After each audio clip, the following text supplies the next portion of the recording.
તો મિત્રો ફાઇનલી અમે છે ને હાઈવે પર પહોંચવા આવ્યા છીએ અને પહોંચી ગયા છે. એક જ સેકન્ડ ખાલી જો તમને હાઈવે બતાવું ડીસાનો, એટલે કે અંબિકા ચોકથી નીકળે એટલે સીધો છે ને જોઈ લો મિત્રો હાઈવે પકડી લીધો છે. હવે આપણી એક્ટિવા જશે 110.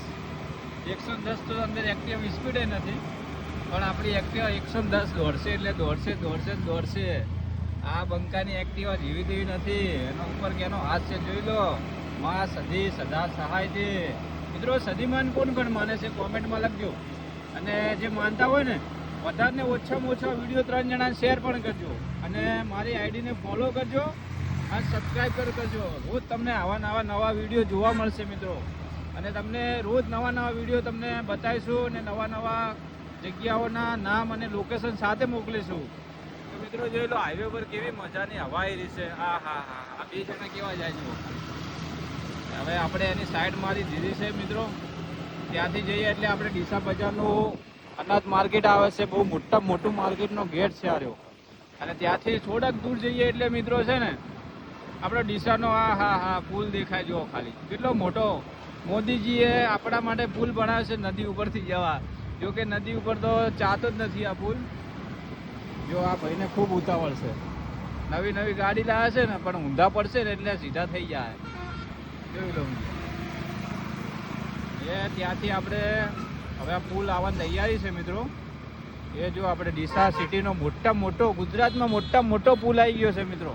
કોને જોયો છે કોમેન્ટમાં લખજો, અને તમારા ગામનું નામ પણ લખજો, તમે ક્યાંથી જોવો છો આ વિડીયો.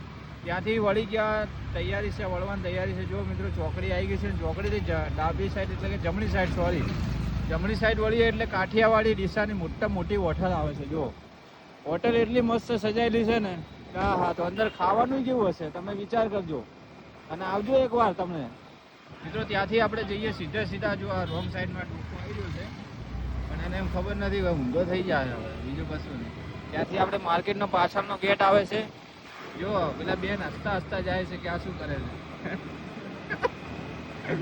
તો મિત્રો કંઈક જીવનમાં કરવું હોય ને તો આ બધા ઉપર ફોકસ નહીં હાલવાનું, કેમ કે લોકોનું તો કામ જ છે આવી રીતે હસવાનું. પણ એ જે લોકો હસે છે ને એ જ લોકો એક દિવસ તમને સાહેબ સલામ મારશે, અને મારશે. લખી રાખજો મિત્રો.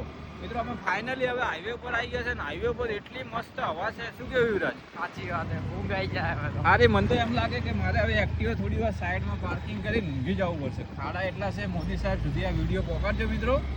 આપણે ડીસા સિટીના રોડ બહુ ખરાબ છે, અકસ્માત થઈ શકે છે એવા છે મિત્રો. જોઈ લો આવા રોડ તો ખરેખર તો ના જ હોવા જોઈએ.